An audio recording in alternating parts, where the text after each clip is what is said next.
বিশ্বজুড়ে প্রতিনিয়ত ঘটে চলেছে বিচিত্র সব ঘটনা। তবে ৭ সেপ্টেম্বর অর্থাৎ আজ রাতেই ঘটতে যাচ্ছে মহাজাগতিক এক বিরল দৃশ্য।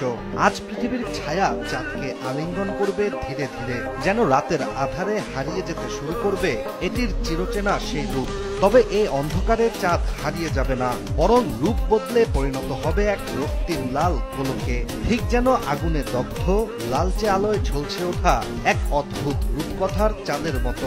বিজ্ঞানের ভাষায় এই মহাজাগতিক রূপান্তরকেই বলা হয় ব্লাড মুন। ব্লাড মুন মূলত পূর্ণ চন্দ্রগ্রহণের সময় ঘটে, যখন পৃথিবী সূর্য ও চাঁদের মাঝখানে অবস্থান নেয় এবং পৃথিবীর ছায়া চাঁদের উপর পড়ে। পৃথিবীর বায়ুমণ্ডলের মাধ্যমে প্রতিফলিত সূর্যালোক চাঁদের গায়ে লালচে বা তামাটে আভা তৈরি করে।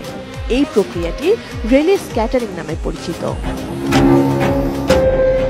মার্কিন মহাকাশ গবেষণা সংস্থা নাসার মতে সব ব্লাড মুনের রং একরকম হয় না। পৃথিবীর বায়ুমণ্ডলে ধুলো, ধোঁয়া, কুয়াশা কিংবা আগ্নেয়গিরির ছাই থাকলে চাঁদের রং ঘন লাল, কখনো বাদামি বা তামাটে দেখায়। বছরের শেষ চন্দ্রগ্রহণ দেখা যাবে আজ রাতে।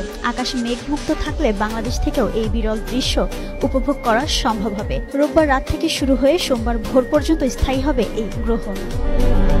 জনসংযোগ অধিদপ্তর জানিয়েছে, চন্দ্রগ্রহণ স্থায়ী হবে মোট 7 ঘন্টা 27 মিনিট। বাংলাদেশ সময় অনুযায়ী রাতে 9টা 28 মিনিট 25 সেকেন্ড থেকে শুরু হবে পেনুম্ব্রাল গ্রহণ, আর রাতে 10টা 27 মিনিটে আংশিক গ্রহণ। রাত 11টা 30 মিনিটে শুরু হবে পূর্ণগ্রাস। সর্বোচ্চ গ্রহণ ঘটবে রাত 12টা 11 মিনিটে আর শেষ হবে ভোর 2টা 55 মিনিটে।